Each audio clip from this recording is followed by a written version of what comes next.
This video is sponsored by Raid Shadow Legends. So the second chapter of Boruto's second part, 2 Blue Vortex, is out. And let's just say that Kishimoto is 2 for 2. Masashi Kishimoto is on one of the most diabolically dominant manga runs I've seen in a long time. This man hasn't released a bad chapter of Boruto in over a year, and chapter 2 of 2 Blue Vortex might just be his magnum opus. There are so many things that happened in this chapter that could have absolutely massive plot repercussions. Scenes that might have seemed like they were throwaway scenes to some people might actually be the most important things we've received in the entirety of Boruto up to this point. This chapter of Boruto might have introduced time traveling to the manga canon, may have either confirmed Sasuke's death or his conversion into a monster, and completely rewritten everything that we know about the Ten Tails and how they operate, all in the course of 40 action-packed pages. Everything that we know about the Naruto universe is being flipped on its head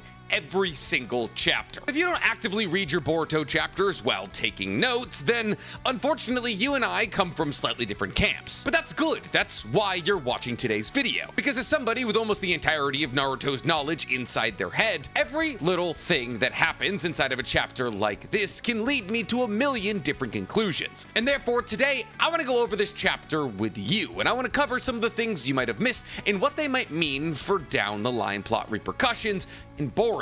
Because this chapter was massive, and I will have to make many more videos about this chapter, because out of this chapter alone there are 3 major theories that need addressing. And while I'm gonna touch on these theories and the possible answers to them, I'm gonna need a whole 20-minute video for all 3 of them to fully elaborate on what we're talking about. But this video will definitely act as an appetizer for those upcoming theory videos. So sit back, relax, and get your notepads out, because today we're talking chapter 2 of 2 Blue Vortex. Or maybe more importantly, is Sasuke dead? Is Boruto a time traveler? And do the Ten Tails clones destroy the world? I know it's a long title, but here we are. But before we get to breaking down this chapter, guys, please, for me, like this video, subscribe to the page, and hit that noti bell. And if you guys love the idea of me breaking down your favorite manga, then you're gonna love my other channel, The Weeb Commander, where instead of talking about Naruto and Boruto, I talk all other anime and manga. Or if you just love the idea of me talking about anime and manga in general, guys, you're gonna love my anime podcast, Who Talks Anonymous, where I break down everything that happened in anime and manga this week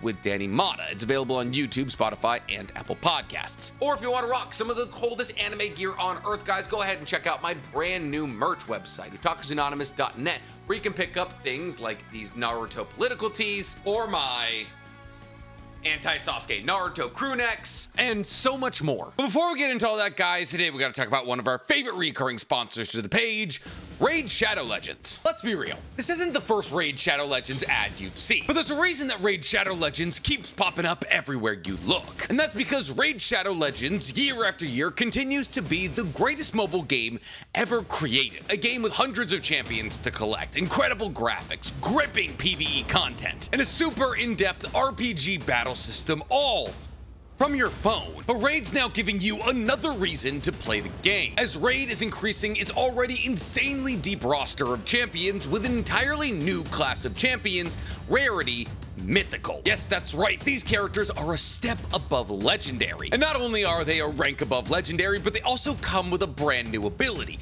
Metamorph. Like how I come with my 2 forms, non-dog equipped and dog equipped. But if you think my dog-based metamorphosis is cool, then you should see some of these mythical champions metamorphosis. See, these mythical champions are basically 2 champions in one, as each of their 2 forms offers you new and refreshing ways to raid your way. And you can summon these awesome mythical champions with the brand new primal red shards. All you gotta do is take them to the portal. But I know what you're saying, Nick, equipping 2 different forms of the same character sounds tedious. Well, fortunately for you, all of the artifacts, accessories, blessings, and masteries apply to both forms of your mythical champion. But don't worry, with the 2 separate forms with 2 separate playstyles accessible through these mythical champions, you can be your most versatile yet. So what are you guys waiting for? If you're a new player, simply by signing up today, you can get the epic champions Stag Knight, as well as a brand new skin designed by JonTron for Stag Knight. Just use promo code JTSkin before October 7th, and even if you aren't a new player, you can still get Stag Knight and the skin through an in-game event. But it doesn't stop there. You can also get the legendary champion Sun Wukong, yes, that's Sun Wukong,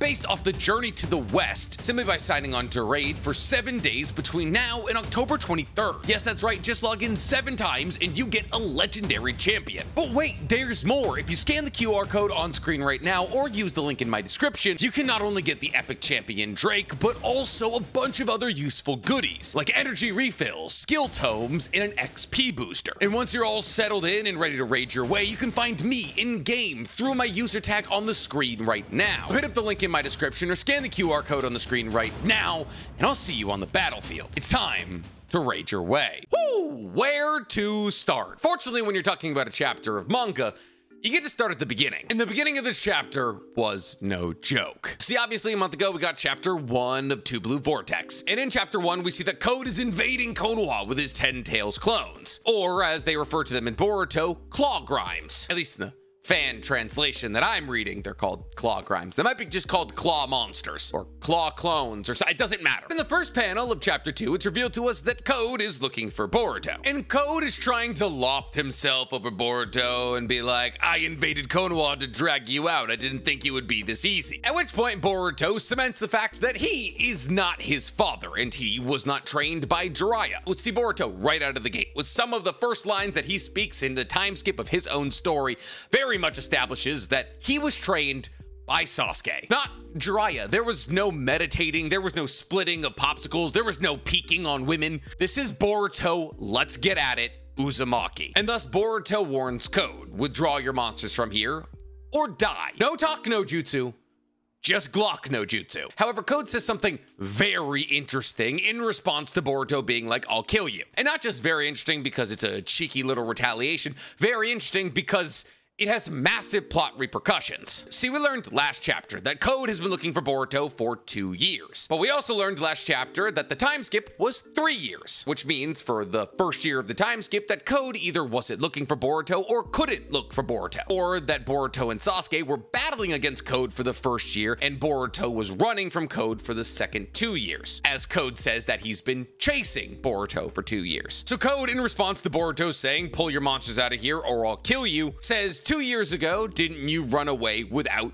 doing anything? Essentially saying that the last time that we battled, you ran away. However, the without doing anything is very interesting here, because this implies that Boruto didn't actually battle against Code 2 years ago. This implies that Boruto ran from a fight against Code 2 years ago. See, if Code had been like, didn't I defeat you in a battle 2 years ago, that implies that Boruto was involved with the fight. But Code saying that you ran away without doing anything implies that somebody else fought Boruto's fight for him. And who do we think that was? Yes, ladies and gentlemen, if you're thinking Sasuke, then you win a lollipop. See, this one pretty much throwaway sentence all but confirms that Sasuke battled against Code 2 years ago. And more likely than not, Sasuke battled against Code to cover Boruto's retreat, which, considering all the other information we know, makes a lot of sense. Sasuke didn't join Boruto in the protection of Konoha. There's been no mention of Sasuke yet in the first 2 chapters. Code came into chapter 1 injured. Code said that Boruto didn't do anything in their battle 2 years ago, and Code confirmed that Code hasn't seen Boruto for 2 years because he's been chasing after him, which means since this battle they had a year into the time skip, Code and Boruto have not seen each other, which is why Code is invading Konoha right now to drag Boruto out of the shadows, which means that any injuries incurred to Code had to happen in that battle a year into the time skip. And since we know that Boruto did nothing in that battle, that means that the person who inflicted said wounds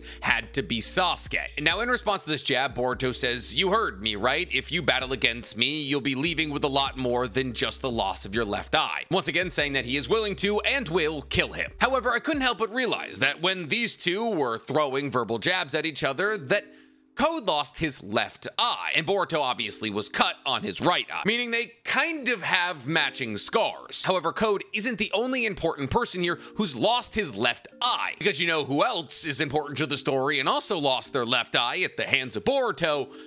Sasuke. And while I don't have a concrete connection between Sasuke's lost left eye and Code's lost left eye, I am 100% sure that there is a connection between Sasuke's lost left eye and Code's lost left eye. This is why I need full videos on each and every single one of these theories, because I need a minute to sit down and write all of my thoughts out. After Code and Boruto are done making fun of each other, Boruto tells Sarada to make sure that everybody around them is alright. I don't love that Sarada's being sidelined here, but there's not really a co-antagonist for her to battle against, and there's some scenes later in this chapter that kind of make up for her being sidelined as like a, hey, step out of this battle, I got it. Because Sarada's place in the manga right now is kind of confusing to me, because I believed in part 2 of Boruto that the person that she would be battling against would be Ada and Daemon. However, Ada is on Sarada's side, even going so far as to offer her a wish to counterbalance Kawaki's. So Sarada, currently, as it stands to me, just doesn't kind of have a rival, because Code is obviously very fixated on Boruto, and so is Kawaki. Ada likes Sarada, and I think Himawari is going to be Daemon's opponent. So Sarada's kind of in this middle ground of like, who is she gonna fight? And I actually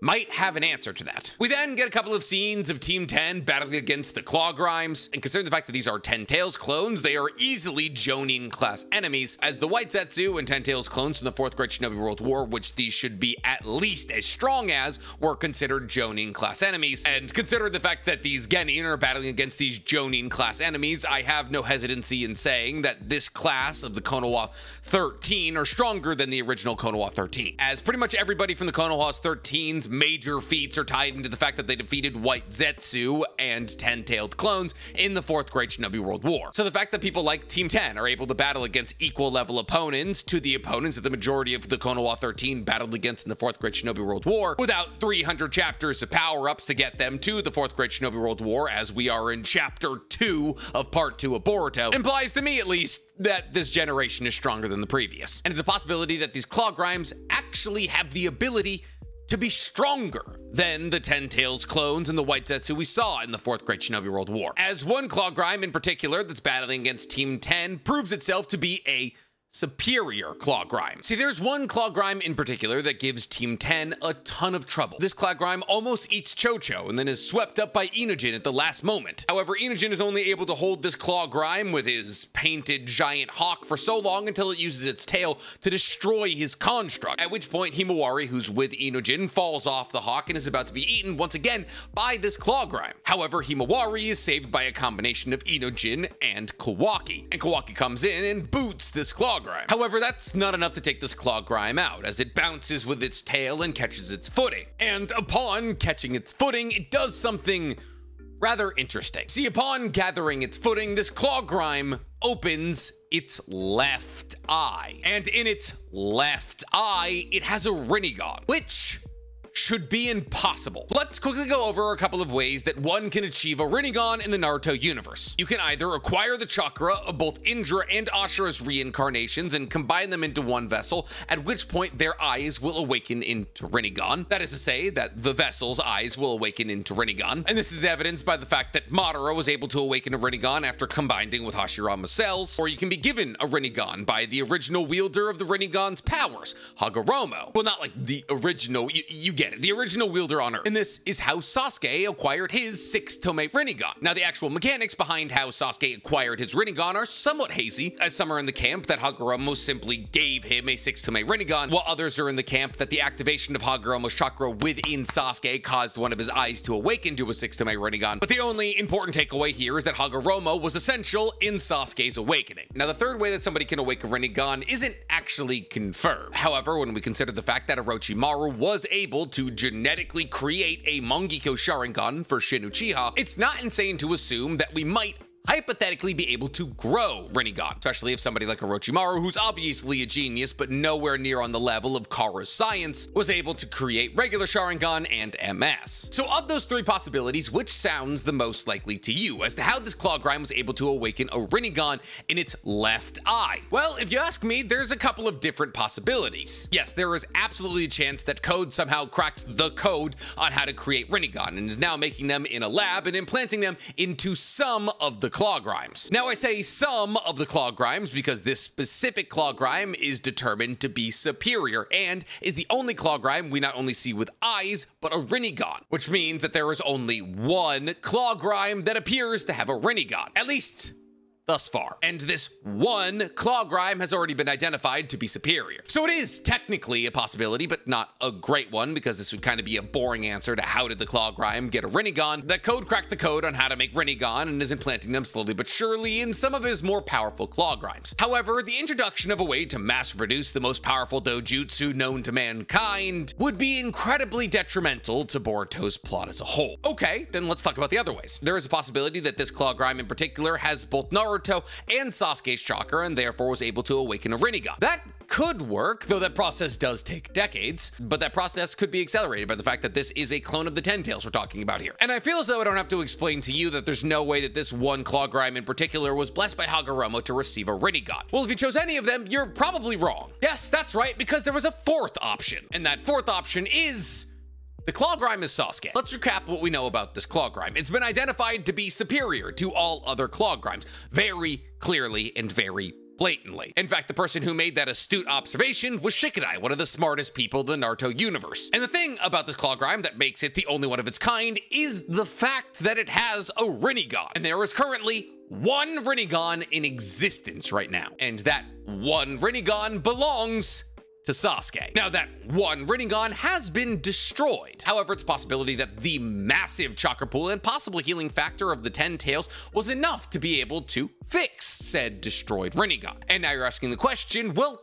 yeah, but Sasuke had a 6-Tomei Rinnegan. Yes, he does have a 6-Tomei Rinnegan. However, his 6-Tomei Rinnegan, whenever he is depleted of chakra, returns to being just a regular Rinnegan. So whenever Sasuke can do things like opening space-time portals or heavenly hand power, that's when his 6-Tomei are activated. However, when Sasuke runs out of chakra, his Tomei disappear and it goes back to being a regular Rinnegan. So either this claw grime is Sasuke or this claw grime has Sasuke's eye. And if this claw grime is Sasuke and or has Sasuke's eye, that means that his other eyeball is probably up for grabs. And considering the fact that Code is very auspiciously missing one of his other eyes, I have a guess as to where Sasuke's MS might be. Now, like I said, this theory requires an entire 20-minute actual breakdown on everything that's going on here. So I'm gonna do an entire video about this theory, what it could mean for the plot, and how it may or may not actually be true. But for the moment, let's just introduce what that scene is now introduced to the greater discourse that is the Boruto community. So this claw grime continues to be an issue for everybody, as after being kicked away by Kawaki, it uses Code's claw marks to appear behind Kawaki and grab him by the back of the neck and slam him into the ground, at which point it calls him an Otsutsuki. And Kawaki doesn't love being called an Otsutsuki. He's got a little bit of trauma revolving around that, and therefore he activates his karma mark and blows this superior claw grime off of him. Now, many presume that this blast would be enough to kill a claw grime, and if it was a regular claw grime, you'd probably be correct. But we never see this claw grime die. See, we see plenty of claw grime die this chapter. We see them cut in half, we see them hit with Chidori, we see them hit with great fireball technique. And Code confirms to us that these claw grimes, when they're hit with an amount of damage that would kill your average human, die. That is to say that after Boruto cuts up a bunch of the claw grimes around him, Code's like, don't get cocky because you killed a couple of them. Which means that if you cut a claw grime in half, then it's probably gone. However, we never see this superior claw grime get blown in half. In fact, somewhat interestingly, this claw grime disappears. See, after being blown up by Kawaki, the claw grime falls back and the top half of its torso is encased in smoke. At which point, a claw grime next to the superior claw grime releases more claw grimes, and that claw grime disappears from the ground, not to be seen again for the rest of the chapter. Now, unfortunately, this law applies to Shisui, and therefore I never have to stop hearing about how Shisui is alive. If you don't actually see them die, they're probably not dead. And we do see Shisui die. It's just in the light novel. Now, after a bunch of claw grimes popping out of a lot of other claw grimes, we get to watch Boruto slice and dice pretty much all of them, using only his sword. Now, if you guys want to believe that Sasuke is alive, I have some good news and I have some bad news. One, this up close and personal shot of Boruto's sword pretty much all but confirms that it is Sasuke's sword, or at the very least is modeled directly after Sasuke's sword. It's got the same grip, it's got the same guard, it's the same kind of sword. So if it's not Sasuke's sword, it's very closely inspired by it, with the only difference between this and Sasuke's sword being the hilt. Now, the manga is very obviously black and white, so I don't know the color of the hilt. We know that Sasuke's hilt is red. However, outside of that, Sasuke's hilt is very let's say, boring. There's no adornments or anything like that. However, Boruto's sword very clearly has a sageo. Now, a sageo, for those of you who don't know, are two strings that hang off of a katana. And katana wielders throughout history have had these strings on their swords. These strings were tied to swords for a myriad of different purposes. To use to tie your katana to your back while you're traveling, to tie up enemies,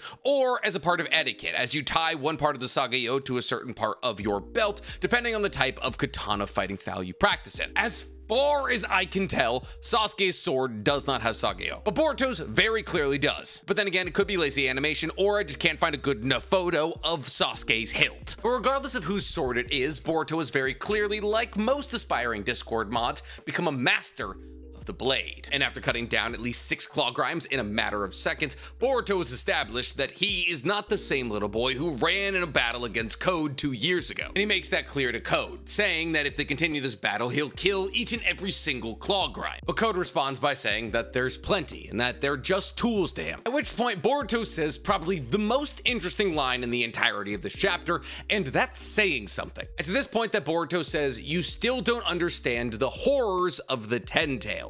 And while this line may not seem all that important, it's got the entirety of the Boruto community in a tizzy. See, it's made people ask the pretty logical question, how does Boruto know the horrors of the Ten Tails? I mean, Boruto was born after the 4th Great Shinobi World War, so he never saw the Ten Tails from that war, and the other Ten Tails Code broke into a bunch of soldiers and is now apparently hiding its real body. So how does Boruto have access to the knowledge of the true horrors of the Ten Tails? Well, there's 2 explanations, one kind of logical and the other more fun. The more logical of the 2 answers to how does Boruto understand the horror of the Ten Tails is that he spent at least a year with Sasuke. And in that year he was with Sasuke, he was planning for Code trying to use him as Ten Tails bait to make a divine tree. And Sasuke, who was not only pivotal in the 4th Great Shinobi World War, but also has been waging pretty much a one-man war against the Otsutsuki for over a decade, could just tell Boruto about the horrors of the Ten Tails. He could tell Boruto about Kaguya in the 4th Great Shinobi World War, and how the Ten Tails are used to destroy entire planets, and how the Ten Tails have the power to terraform the entirety of the Earth. That's a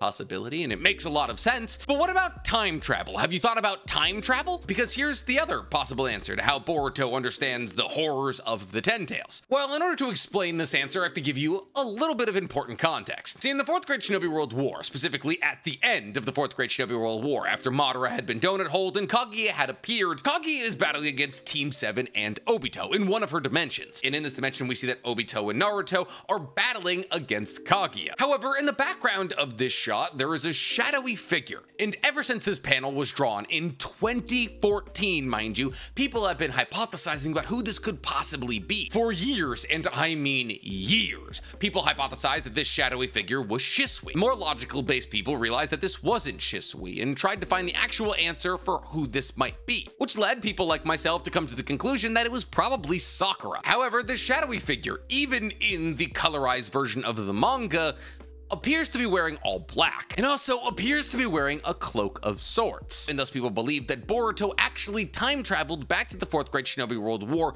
to see the horrors of the Ten Tails himself. And there's technically a precedent for time travel in Boruto, though only in anime canon, so the possibility of Boruto being a time traveler isn't the craziest idea of all time. And I'm gonna do an entire theory video on this possibility as well, and that'll probably be the next video that we put out on this page, because there is actually a ton of meat to this theory. And the more I think about it, the more excited I get about the prospect of Boruto actually going back and seeing his father in his prime form. Now, after Boruto possibly telling us that he's seen the true horrors of the Ten Tails in the 4th Great Shinobi World War, we get to see Sarada beating up some claw grimes. She busts out a very impressive Great Fireball technique. She Chidori's 2 of them. I was happy. And consider the fact that there really doesn't appear to be any enemy for Sarada to fight in a one-on-one rival capacity, just watching her pretty easily mop up some Jonin level enemies did put a smile on my face. However, after mopping up a couple of claw crimes, she lets her guard down, as NPC 1 and 2 ask, "Are you really a Chunin?" To which she responds, "Does it matter if I'm a Chunin or a Jonin?" However, in that moment that her guard is down, a claw grime pops up behind her and tries to eat her, which is a common theme that we see throughout the entirety of this chapter. And NPC 1, whose name is Soegi or something like that, jumps in front of the claw grime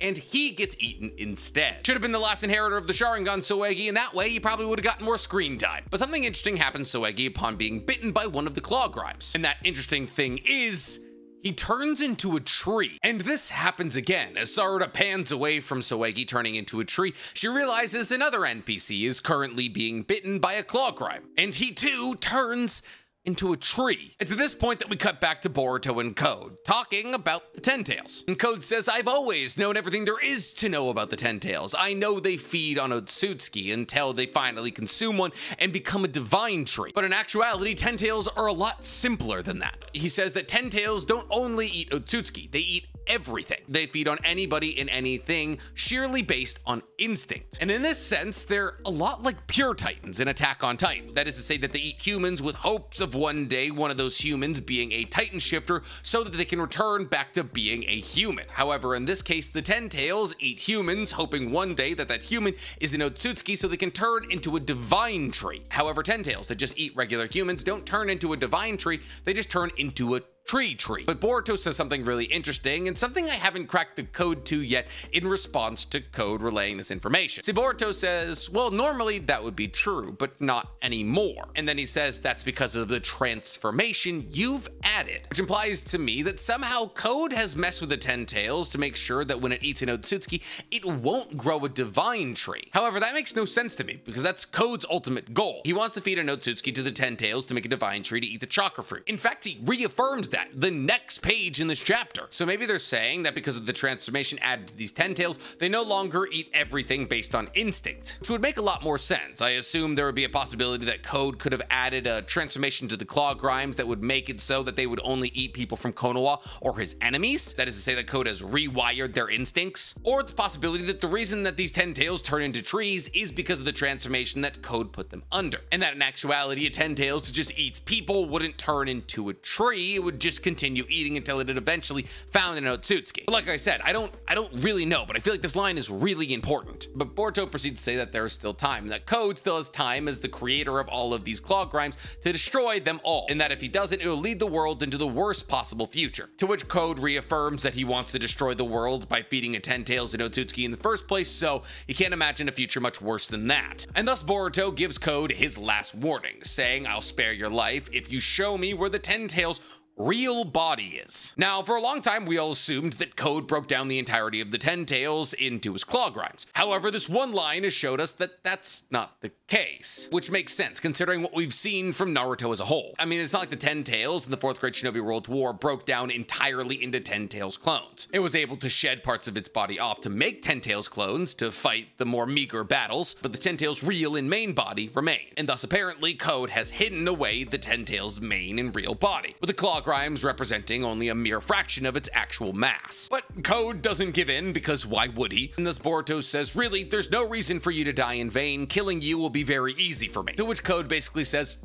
no you, and Boruto delivers one of the colder lines in manga history and just goes, there's no saving this idiot, huh? And activates an entirely new kind of Rasengan. Now, this Rasengan is called Uzuhiko Rasengan, and it's unlike any Rasengan we've ever seen. Your average Rasengan has to sit in a hand, whether it be a Rasen Shuriken, a Rasengan, planetary Rasengan, all of it came from the hand. However, this Rasengan is different. The concept of invisible Rasengan isn't anything new to Boruto, as it's literally Boruto's signature move. This Rasengan isn't particularly invisible, and it's also not really a Rasengan. This Rasengan appears to be a defensive Rasengan. And instead of the core of the Rasengan existing in Boruto's palm, it appears as though Boruto himself is the core of the Rasengan. See, the reason that I and many others believe this is because there are wisps of energy generating around Boruto's body, implying that Boruto, in a sense, is surrounding himself with a Rasengan. And this actually makes a lot of sense. So you're gonna hear a lot of people talking about the word Uzuhiko, but unfortunately, a lot of those people have no idea what they're talking about. See, a lot of people have begun to expound on what the Uzuhiko Rasengan could be, and the way that a lot of them decided to do their research is by looking up Uzuhiko definition, which brought a lot of people to the somewhat false conclusion that Uzuhiko means universe, which has led some people to believe that this is Boruto using the entire universe as a Rasengan, which, while it would be sick, is unfortunately kind of misguided. See, Uzuhiko does not mean universe. Uzuhiko is actually just a very common name in Japan. See, in Japanese, U, as in you, has its own kanji, and that kanji can mean a couple of different things depending on context. Japan is very contextual. Now, the kanji for you sound does mean space or universe, sometimes. It can also mean roof, but not roof in the sense of like that is a roof, but more like roof in the sense that there's a roof over your head, referring to shelter. But it can also refer to spirit or intelligence, referring to somebody's spiritual or intellectual capacity. Now, zu, the kanji for ZU, refers to a port, a place where cargo can come into the mainland, as Naruto and Boruto come from the uzumaki. Now, maki refers to a roll or a spiral in Japanese, and uzu is supposed to bring the tide pool or ocean into the maki, the spiral, just how you get a spiral or a tide pool. But this isn't uzumaki, this is uzu hiko, and hiko means young man slash boy. It's an incredibly common last kanji letter to have on a boy's name, because hiko denotes that this is a boy's name, and it also brings a lot of positive messaging to a name. It can mean a man of virtue or a man of values, or a respected man, or a powerful man. And therefore, if your name ends in hiko, it's like you're a boy of distinction. So Rasengan Uzuhiko doesn't refer to Boruto using the entire universe as a Rasengan, and this is interesting for a couple of reasons. Well, the first reason is a pretty obvious reason. We've never seen anybody use a Rasengan that wasn't just a spiraling massive chakra. And the second reason is if, hypothetically, Boruto has created a Rasengan that treats him as the center of the Rasengan, but the first and most important thing that karma seals cannot absorb is real things. That is to say, like real fire, humans, and therefore not only would he have a defense against karma markings, but he would also have a defense against possibly any kind of offensive action launched against him. And when you consider the fact that Sasuke, a wielder of one of the strongest defense type moves in the entirety of Naruto, was the person who taught Boruto for at least a year, that is to say Susanoo, but also Sasuke is a wielder of a technique called Kirin that would be able to overcome the abilities of a karma marking because it summons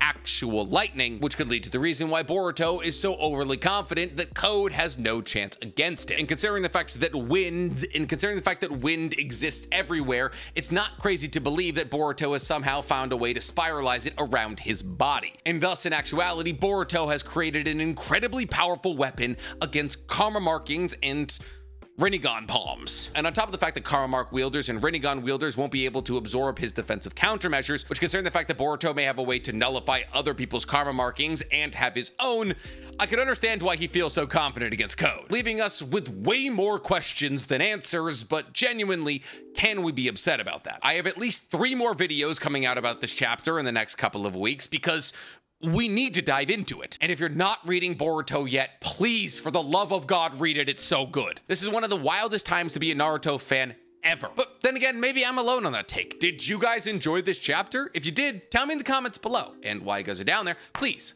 for me, like this video, subscribe to the page, and hit that noti bell. Now, if you'll excuse me, I have to time travel to a time where you were less needy.